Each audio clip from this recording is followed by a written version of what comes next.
신약성경 요한일서 4장 10절부터 15절까지 말씀입니다.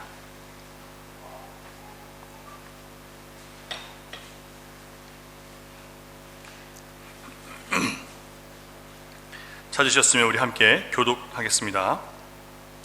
사랑은 여기 있으니 우리가 하나님을 사랑한 것이 아니요 하나님이 우리를 사랑하사 우리 죄를 속하기 위하여 화목제물로 그 아들을 보내셨습니다.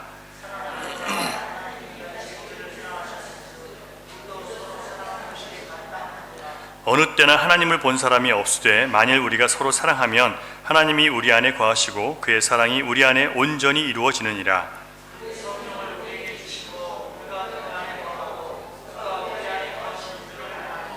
아버지가 아들을 세상의 구주로 보내신 것을 우리가 보았고 또 증언하노니 누구든지 예수를 하나님의 아들이라 시인하면 그도 하나님 안에 거하느니라. 아멘. 세상에는 수많은 사랑 이야기가 있습니다. 남녀 간의 사랑의 이야기도 있고 또 부모 자식 간의 사랑의 이야기도 있고 또 친구와 또 형제 자매 간의 사랑 이야기도 있습니다. 그 중에 제일 아름다운 사랑 이야기는 하나님께서 자기를 거역하고 자기를 버린 원수된 인간들을 위해서 자기 아들을 내어주신 이 사랑의 이야기, 그래서 우리를 모든 저주와 죽음과 영원한 사망에서 건져내신 이 사랑의 이야기보다 더 아름다운 사랑의 이야기는 없습니다. 그래서 사람들은요, 하나님이 나를 사랑하신다는 것에 대해서 잘못된 이해를 갖고 있는 사람들이 많이 있어요. 왜냐하면 하나님의 사랑이라는 것을 한 번도 받아본 적이 없기 때문에 그래요. 여러분, 우리가 하나님의 사랑을 받아본 적이 없어요. 언제 그걸 깨닫냐면 예수 그리스도를 만난 다음에 깨닫는 거예요. 그래서 그 전에는 하나님의 사랑에 대해서 아무리 설명해줘도 그것을 이해할 수가 없어요. 그래서 제일 유사한 것을 부모님의 사랑이라고 얘기를 해줍니다. 그런데 여러분, 부모님의 사랑을 통해서 하나님의 사랑을 보려고 하면 여전히 문제가 있어요. 왜냐하면 부모님의 사랑도 역시 완전한 사랑이 아니기 때문에 그래요. 그래서 하나님의 사랑은 세상에 있는 그 어떤 사랑에 비유해서 설명하려고 하면 항상 오해와 잘못된 이해를 우리에게 갖게 합니다. 다시 한번 말씀드리는데요, 여러분, 하나님의 사랑은 세상의 그 어떤 사랑으로 비교해서 얘기할 수 있는 부분이 아니에요. 예를 들면 부모님의 사랑에 비유해서 하나님의 사랑은 부모님의 사랑과 같습니다 라고 얘기를 할 때요, 어떤 사람들이 이렇게 받아들이는 사람들이 있어요. 나는 그런 사랑이라면 받지 않겠습니다. 저는 진짜 이렇게 얘기하시는 분들 여러 번 만났어요. 왜 그러냐면 자기는 어렸을 때 부모가 자기를 버리고 자기 고아가 됐대요. 그래서 나를 버리는 사랑이라는 그런 사랑을 하나님의 사랑이라고 나는 믿을 수 없습니다 라고 얘기를 해요. 또 어떤 사람은 자기 아버지는 그렇게 어렸을 때 자기를 주업했대요. 아버지만 생각하면 두렵고 막 떨리고, 그냥 아버지만 생각하면 막 이렇게 오줌을 싸고 그랬다는 거예요. 그래서 자기는 아버지 생각하면 하나님의 아버지를 아버지로 생각하면 자기 싫다는 거예요. 그리고 어머니 같은 사랑이라고 얘기하면 또 우리 어머니는 어렸을 때부터 나를 항상 남과 비교하면서 나를 구박하고 무시하고 또 나에게 그렇게 나를 힘들게 했다는 거예요. 그래서 하나님이 그런 하나님의 사랑이라면 나는 하나님 믿지 않겠다는 거예요. 그래서 여러분, 우리가 세상에서 하나님의 사랑을 비유할 수 있는 게 있어요, 없어요? 없다는 얘기예요. 비슷한 건 있지만 그걸 완전히 표현할 수 있는 사랑은 세상에는 없어요.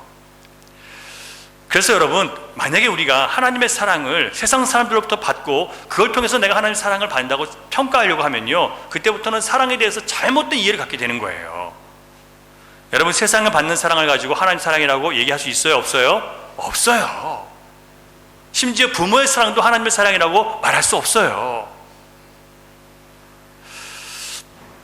그러므로 우리가 참 사랑이 무엇인지를 정말 알고 싶다면 내 주변 사람들로부터 내가 받은 호의나 사람들이 나를 잘 이해해주고 잘 대접해주고 나에게 관심을 가져주고 나를 잘 감싸주면 이것 때문에 나는 하나님이 나를 사랑하신 것을 난 믿습니다라고 그걸 증거로 삼으면 반드시 실망할 날이 오게 되어 있어요.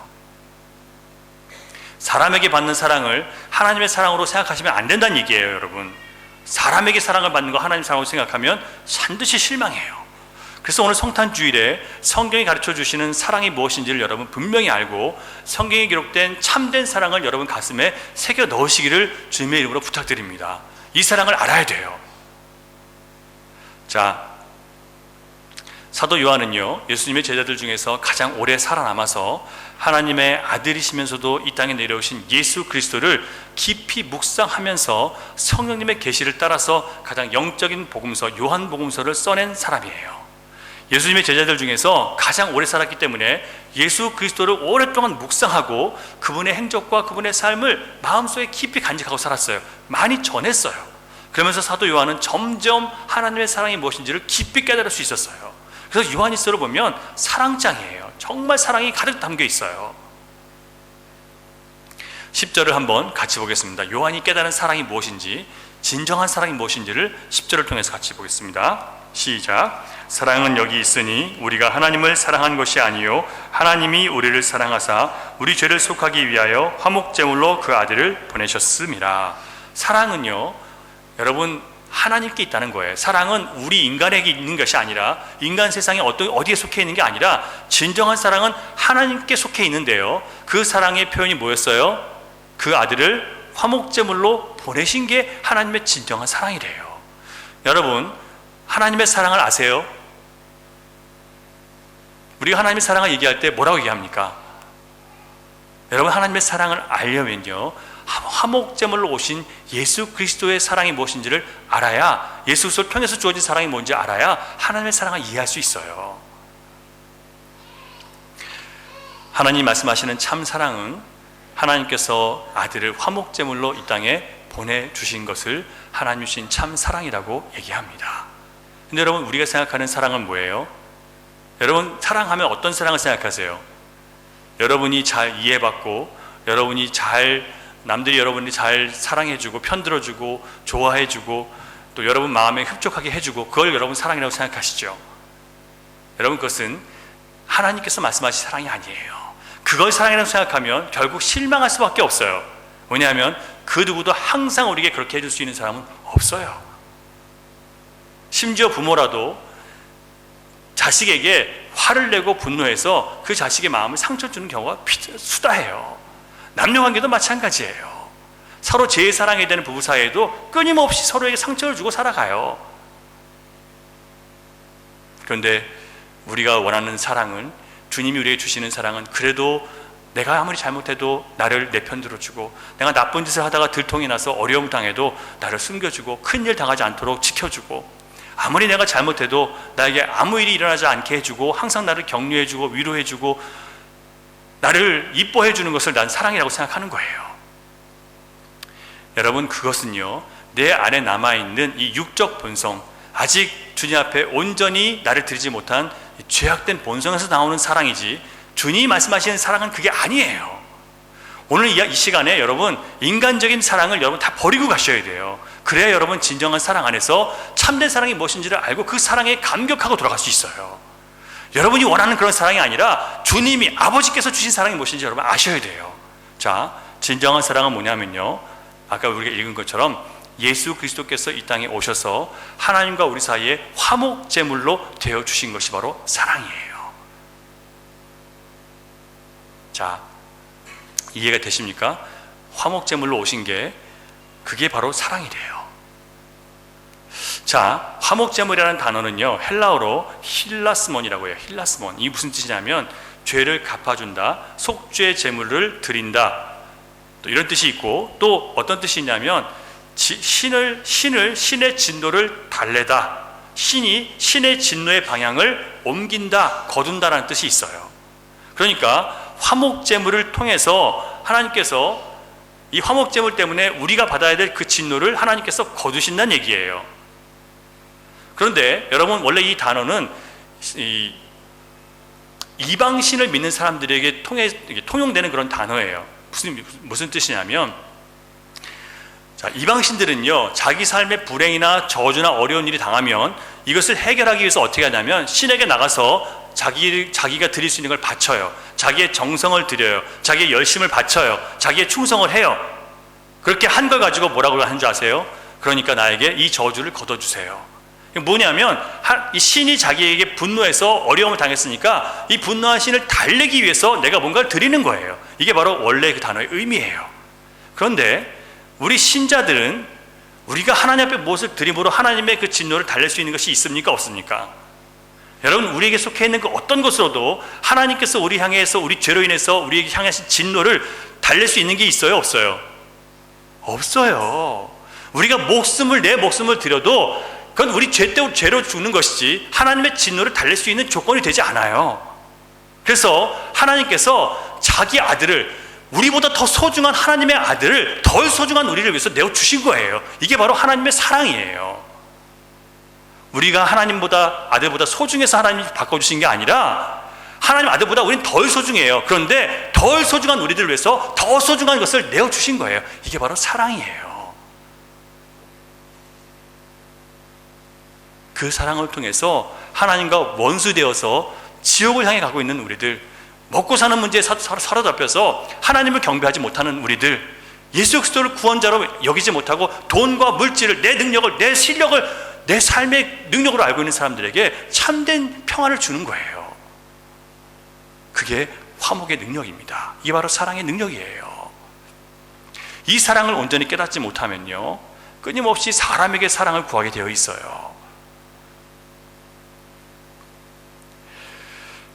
이처럼 인간의 노력으로는 절대로 하나님과 화목할 수 없는 비참한 인간들에게 참된 행복과 참된 평강을 주시기 위해서 우리에게 쏟아 부으셔야 했던 하나님의 진노의 방향을 누구에게 쏟으셨어요? 아들 예수 그리스도에게 쏟으셨어요. 그래서 그 아들을 뭘로 내어주셨다고요? 화목 제물로. 그 아들을 대신 그 아들에게 진노를 쏟아 부으심으로 우리를 향해서 하나님의 진노가 더 이상 오지 않게 됐고 진노가 끝난 거예요. 그러면 우리는 그 아들, 나를 위해서 대신 그 모든 진노를 받으신 예수 그리스도를 믿음으로 하나님은 우리를 의롭다고 해주시는 거예요. 그러므로 예수님께서 이 땅에 오셔서 나를 위해서 죽으신 이 사건, 하나님께서 하나님의 아들을 우리를 위해서 내어주신 이 사건, 이거보다 더 귀하고 놀라운 것이 없는 거예요. 이거보다 더 큰 사랑이 없어요. 하나님이 우리에게 주시고자 하시는 최고의 사랑은 바로 아들 예수 그리스도예요. 그래서 여러분, 예수를 믿으면서 다른 사랑을 기대하는 것은요, 아주 어리석은 거예요. 왜냐하면 이미 사랑을 예수 그리스도 안에서 다 주셨는데 무슨 사랑을 또 달라 그러는 거예요. 이건 예수님 말씀이에요. 이미 아들 안에서 사랑을 다 주셨는데 우리가 무슨 사랑을 또 달라고 해야 되냔 말이에요.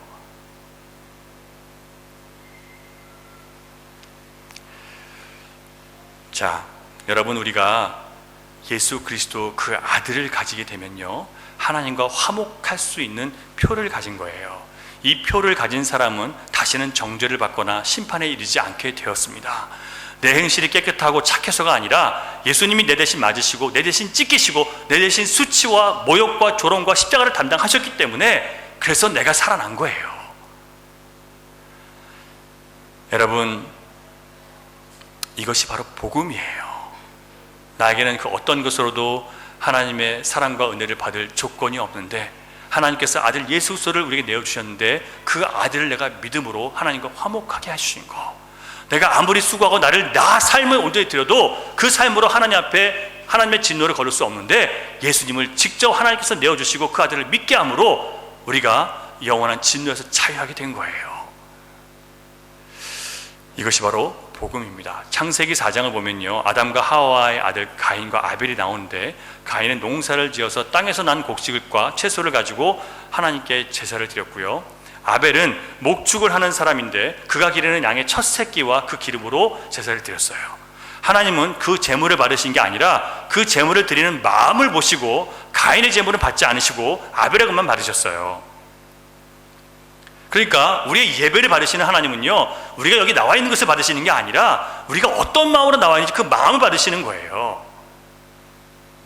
그런데 가인의 예배만, 하나님께서 아벨의 예배만 받으시니까 가인이 몹시 분노해서 얼굴색이 변해서 나중에 동생을 쳐서 죽였어요. 그리고 나서 하나님께서 가인을 책망하시면서 뭐라고 저주를 내리시냐면, 그 죄에 대한 형벌이 저주가 내리는데 땅이 다시는 그 효력을 내게 주지 않을 것이고 다시는 네가 아무리 수고하고 노력해도 땅이 아무것도 열매를 맺지 않을 거라는 거예요. 자, 농사를 짓는 사람에게 땅이 아무 효과를 발휘하지 않는다면 그게 뭐가 됩니까? 완전히 망한 거예요. 망한 거예요. 가인은 그때 하나님께 호소합니다. 내 죄의 벌이 지기가 너무 무겁습니다. 내 죄에 대한 형벌이 내가 감당하기는 너무 무겁습니다.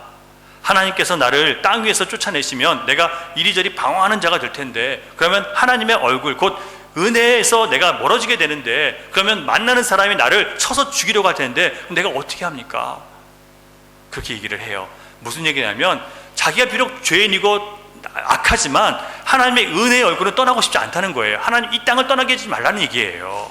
그때 하나님께서 뭘 주셨어요? 그에게 표를 주셨어요. 그러면서 뭐라고 말씀하시냐면 누구든지 가인을 죽이는 자는 7배나 벌을 받게 될 것이다 라고 했어요. 그러면서 표를 하나 주시는데, 이 표를 받으면 너는 아무도, 어떤 사람도 너를 죽이지 못할 것이다 라고 표를 주셨어요.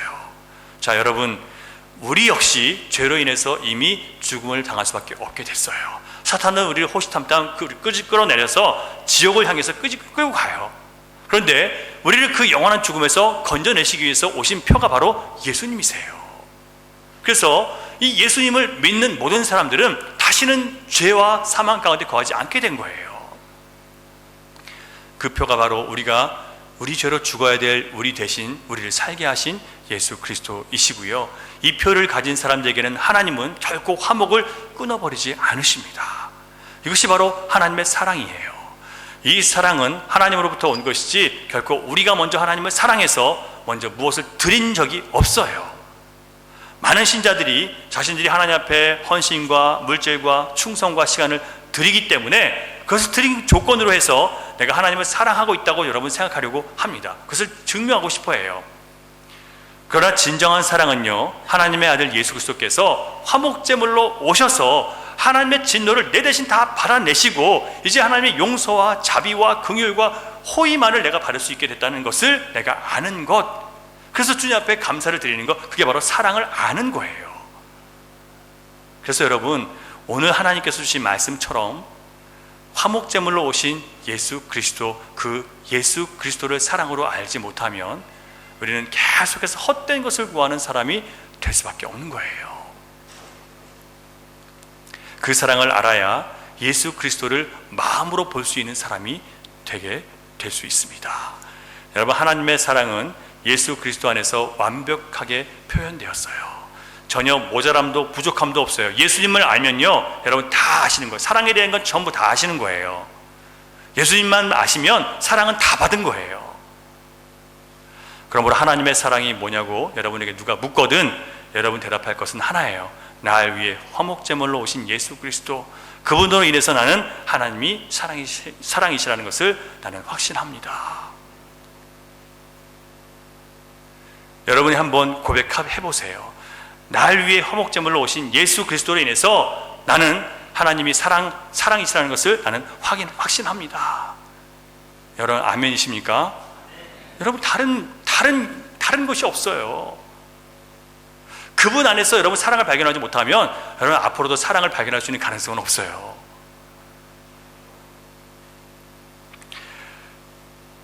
인간에게 속해 있지 않기 때문에 사랑은 이 하나님의 사랑은 인간에게 속해 있지 않기 때문에 완벽하고 흔들리거나 유혹당하거나 빼앗기거나 타협하거나 그러지 않고요, 오직 이 절대적이고 영원한 그 사랑이라는 것을 우리가 기억해야 됩니다. 이처럼 하나님의 사랑은 우리를 죄로부터 구원해내는 것과 깊이 관련이 되어 있어요. 요한일서 3장 6절을 보면 그가 우리 죄를 없이 하려고 나타나신 바 되었다라고 했습니다. 여러분, 신자는요 여기에 주의를 기울이셔야 돼요. 누구든지 그 죄가 해결되지 않고서는 하나님과 화목할 수 없어요. 진정한 평안과 마음의 안식이나 영원한 생명을 얻을 수가 없어요. 뭐가 해결되지 않으면요? 죄가 해결되지 않으면요. 여러분, 우리가 왜 하나님께서 우리의 죄를 자꾸 해결하려고 하시는지 아세요? 우리 죄로 인해서 하나님과 우리 사이가 멀어졌기 때문에 그래요. 우리가 하나님과 가까워지기 위해서는요, 우리 죄가 해결되지 않으면 안 돼요. 자, 여러분 한번 인간관계를 한번 생각해 보세요. 내가 누군가 예전에 친했어요. 근데 그 사람과 점점 멀어졌어요. 멀어진 데 이유가 있어요. 왜냐하면 그 사람이 나를 섭섭하게 했거나 나를 기분 나쁘게 했거나 불쾌하게 했거나 나에게 손해를 입혔어요. 뭐냐면 중간에 죄가 있기 때문에 서로 불화가 있기 때문에 지금 이게 멀어지는 거예요. 하나님과 우리 사이도 마찬가지예요. 우리가 하나님 앞에 죄를 짓지 하나님 우리에게 죄 지으실 일은 없잖아요. 결국 우리가 하나님 앞에 죄를 짓기 때문에 하나님과 우리 사이가 멀어지는 거예요. 하나님 말씀을 들어도 들리지 않고 하나님 앞에 기도해도 기도가 되지 않아요. 왜요? 우리의 죄가 있는 거예요. 교만이 있기 때문에 그래요. 하나님의 말씀을 듣고자 하는 마음, 겸손함이 없기 때문에 그런 거예요. 여러분, 내가 하나님의 말씀이 들리지 않고 기도가 되지 않는다는 것은 심각한 거예요.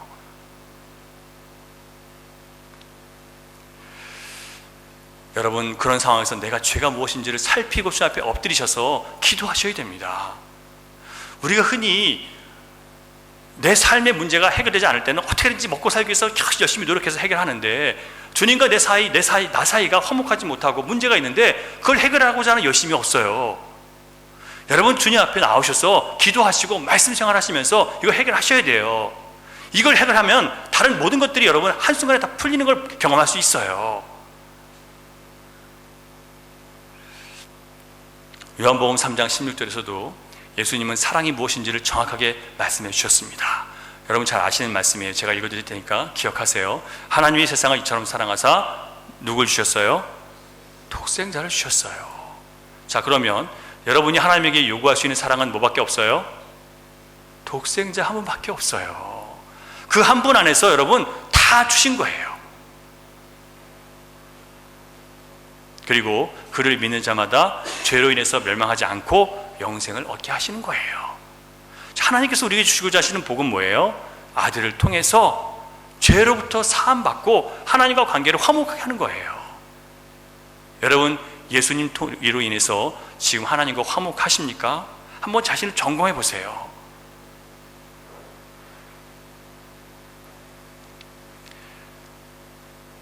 여러분의 어떠함으로 하나님과 화목한 게 아니에요. 복음은요, 우리는 화목할 수 없어요. 우리 죄밖에 지은 게 없기 때문에요.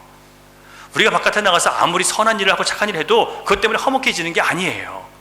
뭐밖에 없다고요? 하나님께서 아들을 통해서 우리가 지은 죄에 대해서 모두 그 아들에게 쏟아 부으셨기 때문에 나는 안전하다는 것을 믿고 믿음으로 하나님 앞에 나는 주님과 화목합니다라는 것을 엎드리고 나가는 거예요. 여러분, 이걸 잘 이해를 하셔야 됩니다.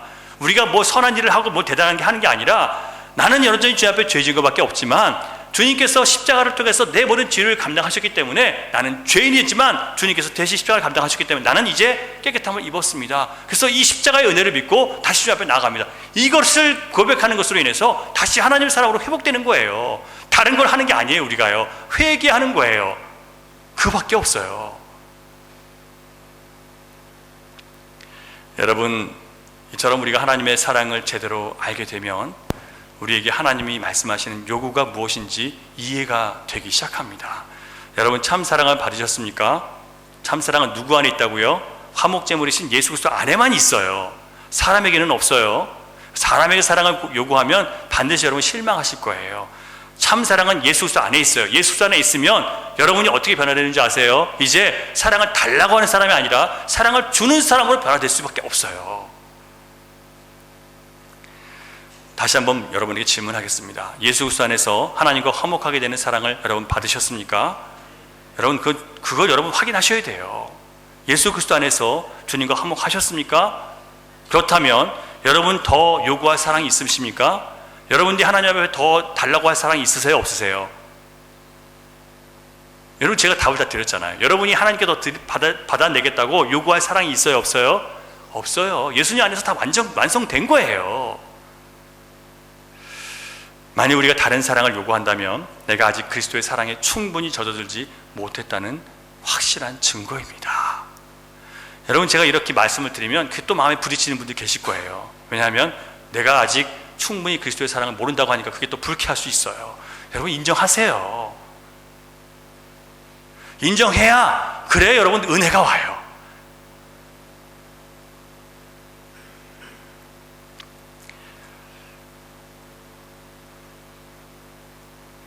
여러분, 정말 하나님의 완전하고 완성된 사랑을 받고 그 사랑으로 확신과 만족과 내가 얼마나 그리스도의 사랑 안에서 안전한지를 깨달은 사람들은요, 사람에게 사랑을 구할 필요가 없다는 것을 알게 됩니다.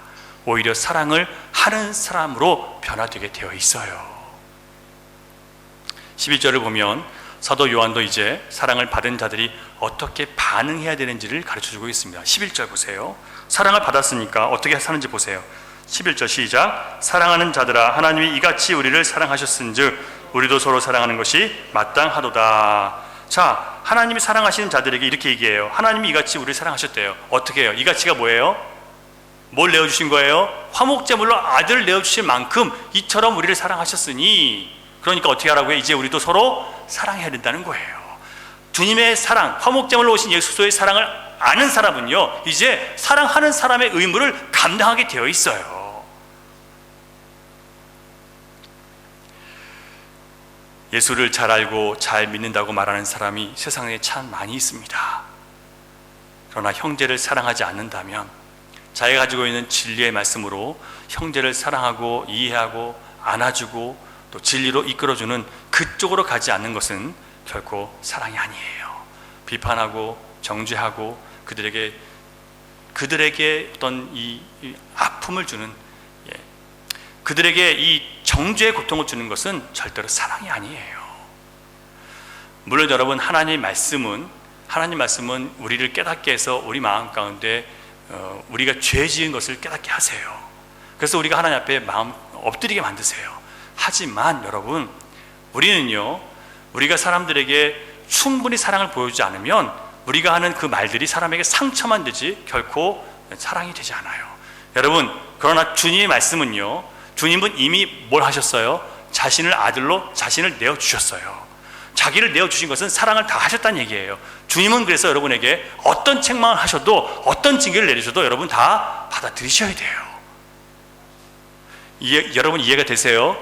여러분, 우리는요, 상대방을 향해서 온전한 사랑을 주지 않았어요. 그렇기 때문에 우리가 정죄하면 상처를 입혀요. 하지만 하나님은 아들 안에서 온전한 사랑을 우리에게 주셨어요. 그래서 주님은 자신을 다 내어주셨기 때문에 우리에게 뭐라고 하셔도 우리는 다 들어야 되는 거예요. 사랑을 아는 사람은 듣습니다, 여러분. 그 사랑을 정말 깨달은 사람은 들을 수밖에 없어요. 예수 그리스도의 참 사랑을 받은 사람은 절대로 나에게 이게 공평하냐 아니냐를 따지지 않아요. 이게 나에게, 내가 볼 때 이거는 나한테 손해예요, 이건 나의 형평성에 맞지 않아요, 이런 거 따지지 않아요. 따질 수가 없어요. 왜냐하면 하나님의 공평이 뭔지를 알기 때문에 그래요. 여러분, 하나님은 공의롭고 공평하신 분이세요. 정의로운 분이세요. 그런데 그 공평함을 자기를 위해서 쓰지 않으세요. 자기 권리를 주장하기 위해서 공평함을 쓰지 않으세요. 만약에 하나님께서 우리와의 관계에서 하나님께서 공평하게 하셨다면 우리의 죄로 인해서 이미 다 우린 지옥에 떨어질 수밖에 없는 사람들이에요. 안 그렇습니까, 여러분? 우리 죄에 대해서 죄의 값은 사망이에요. 그런데 우리가 받아야 할 죄의 값을 누구에게 담당하게 하셨어요? 아들에게 담당하셨죠. 이게 무슨 얘기냐면, 하나님은 그 고통을, 그 심판을 자기에게 다시 지금 쏟아 부으신 거예요.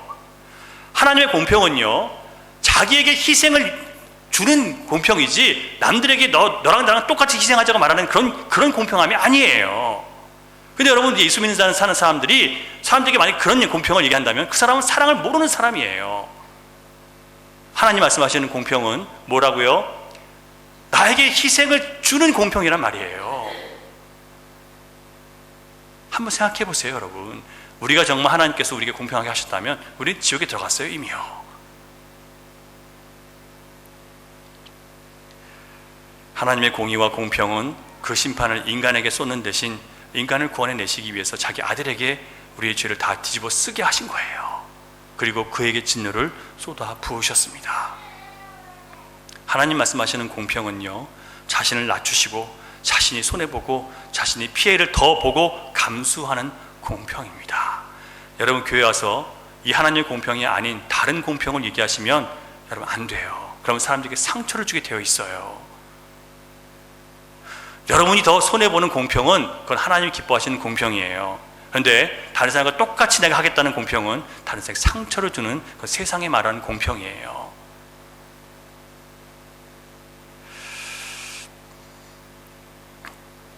머리가 아닌 가슴으로 하나님의 사랑을 아는 사람만이 이 공평을 행할 수 있어요. 여러분, 머리로 사랑 아는 사람 참 많습니다. 여러분이 좀 더 이 머리로 아는 사랑에서 가슴으로 아는 사랑을 알기를 원한다면 불공평하고 억울한 상황에서 내가 희생하고 손해보고 내가 더 수고하는 것을 여러분 선택해 보셔야, 그래야 여러분 가슴으로 내려올 수 있어요. 억지로 하지 않고 즐거운 마음으로 하나님께 순종하기 위해서 여러분 고난의 길을 걸어가기 위해서 여러분 그걸 선택하셔야 돼요. 싹싹 빠져나가시는 분들 절대 하나님의 은혜를 깨닫지 못해요. 여러분 빠져나가지 마세요. 여러분 성령의 사람은 절대로 자기를 아끼지 않아요.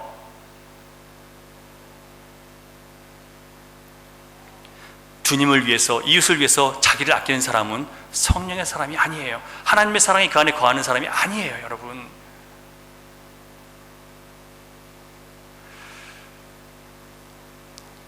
제가 중학교 1학년 때 저희 아버지는 가출한 불량 여자 청소년 하나를 집에 데려오신 적이 있었어요. 아주 불편하고 싫었죠. 집에 방도 모자른데 또 하나 데려다 놨으니까 싫죠. 저희 집에서 딸처럼 한 달 정도 같이 살았습니다. 그런데 어느 날 부모님이 수요 예배 가신 사이에 집에 있던 카메라, 비디오 카메라, 시계, 부모님 결혼 반지 등을 싹 다 가지고 도망쳐 버렸어요. 그리고 그 이후에 나타나지 않았어요. 신고도 하지 않았어요. 저는 화가 나서 씩씩거렸습니다. 그거 뭐라고요? 왜, 저도 중학교 1학년 때니까 제가 생각이 있을 때니까 왜 그랬냐고요. 왜 그런 짓을 하냐고 아버지한테 신경질 부렸어요. 그런데 그 이후에도 저희 아버지는 가출한 아이들을 또 집에 데리고 와서 먹이고 입히고 살게 하셨습니다. 이해할 수가 없었어요. 한번 그런 쓰라린 경험을 했으면 안 그런 게 정상적인 사람인데 그렇게 당하고 나서 또 그러시는 거예요. 저희 아버지께서 머리가 너무 나쁘셔서 금세 과거의 쓰라린 배신의 경험을 잊으셔서 또 다른 애들을 데리고 오셨을까요? 그렇지 않아요. 저희 아버지는 하나님 아버지의 집을 떠나서 본인이 방탕하게 살았던 그것을 기억하고 계세요. 그래서 그런 자신을 받아주신 하나님의 사랑을 깊이 체험했기 때문에 그렇게 속고 또 속는 바보 같은 짓을 반복해서 하실 수밖에 없는 거예요. 우리는 또 집 나가고 또 집 나가잖아요. 그리고 하나님은 또 다시 우리 불러주세요. 그런데 하나님은 바보같이 또 받아주시는 거예요. 우리의 약삭빠르고 계산적인 머리를 보면 하나님이 하시는 일은 이해할 수가 없는 바보나 하는 일이에요. 바보나. 그러면 만약 하나님이 우리처럼 계산적이고 약삭빠르셨다면 아들을 내어주셨을까요? 아들을 내어주셨을까요, 여러분? 안 주셨죠. 우리처럼 계산했으면 아들을 왜 주시겠어요? 여러분, 주님의 사랑을 내어주는 것에서는 그건 여러분 조건을 다는 게 아니에요. 우리에게 감사하는 사람에게만 우리가 사랑을 베풀고 우리가 사랑을 베푸는 걸 알아주는 사람에게는 사랑을 베풀고 그러는 거 아니에요. 여러분 바보 같지만 아무것도 돌아오는 거 없지만 나한테 감사하다고 인사도 안 하지만 그래도 하는 거예요. 그게 진정한 사랑이에요. 하나님이 우리에게 그렇게 하셨기 때문에요.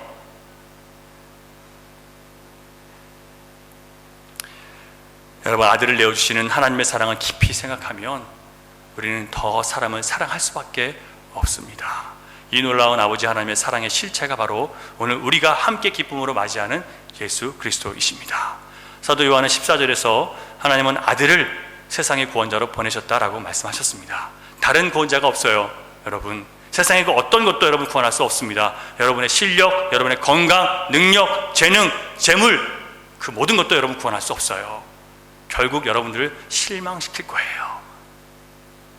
그러니까 그것을 의지하지 마세요. 그걸 가지고 기뻐하지 마세요. 그걸 쫓아가지 마세요. 열심히 일하시되 주님 안에서 주님의 지혜를 구하면서 열심히 주님 안에서 일하세요. 최선을 다하세요. 하지만 하나님 경외하는 것보다 더하지는 마세요.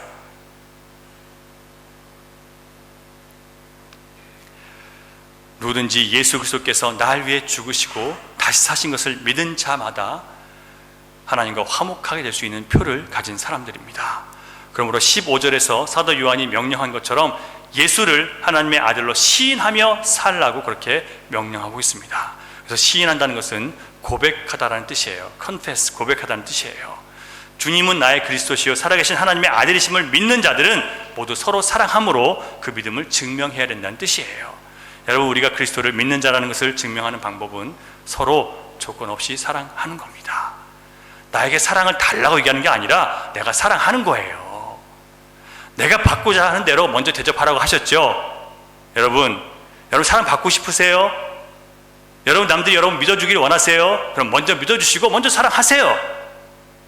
그러면 주님이 주신다고 하셨어요. 왜 성경대로 생각하지 않고 요구부터 하세요?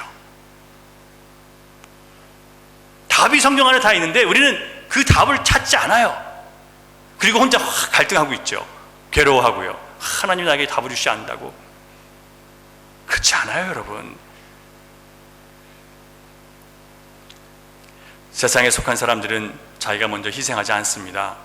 그리스도의 사랑 안에 있지 않은 사람은 절대로 남보다 더 수고하려고 하지 않고요, 항상 자기 자신부터 챙깁니다. 그러나 삶으로 신앙을 고백하는 사람은 내가 받은 사랑이 나로 하여금 하나님을 예배하고 하나님 말씀에 순종하고 헌신하도록 이끌어갈 수밖에 없어요. 나를 위해 살던 사람이 이웃을 위해서 사랑으로 수고하고 겸손히 섬기는 삶으로 변화되어 갑니다. 이것이 그리스도를 주로 고백하는 살아있는 신앙이에요. 이런 변화가 없으면 고백하는 신앙이 아닌 거예요. 고백이라는 것은 말로만 하는 게 아니라 삶으로 나타내는 거예요. 여러분, 주님을 고백하는 삶은 이제 예수님이 내 인생의 주인이시고 구원자이심을 드러내는 삶을 살라는 뜻입니다. 전에는 나의 유익과 현실적인 만족과 이득을 위해서 주님을 외면하면서 살 때가 많이 있었습니다. 그러나 이제 여러분, 하나님을 사랑하신다면 하나님의 사랑을 통해서 모든 두려움을 내어 쫓으시기 바랍니다. 두려움은요, 결코 하나님이 주시는 게 아니에요. 하나님의 사랑은 모든 두려움을 내어 쫓는다고 요한일서 4장 16절에 기록되어 있어요. 사랑 안에 두려움이 없고 온전한 사랑이 두려움을 내쫓나니 두려움에는 형벌이 있습니다. 두려워하는 자에게는요, 하나님의 사랑이 없는 거래요. 여러분, 우리의 구원자 예수 그리스도를 믿고 모든 두려움을 여러분 확실하게 내쫓으시기 바랍니다. 여러분, 두려움에 휩쓸려 살아도 되는 사람이 아니에요.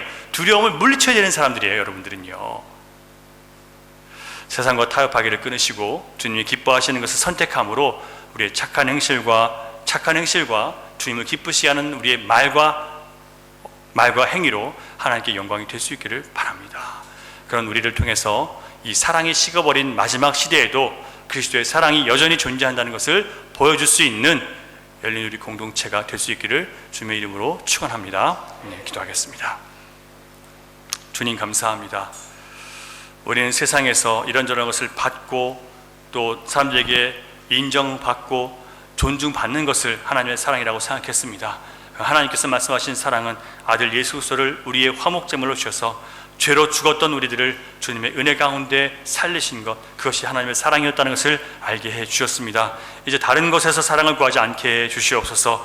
다른 것에서 아버지 하나님의 사랑 대신하는 것을 찾지 않도록 주여 우리 마음을 주님 안에 확정하게 해 주시옵소서.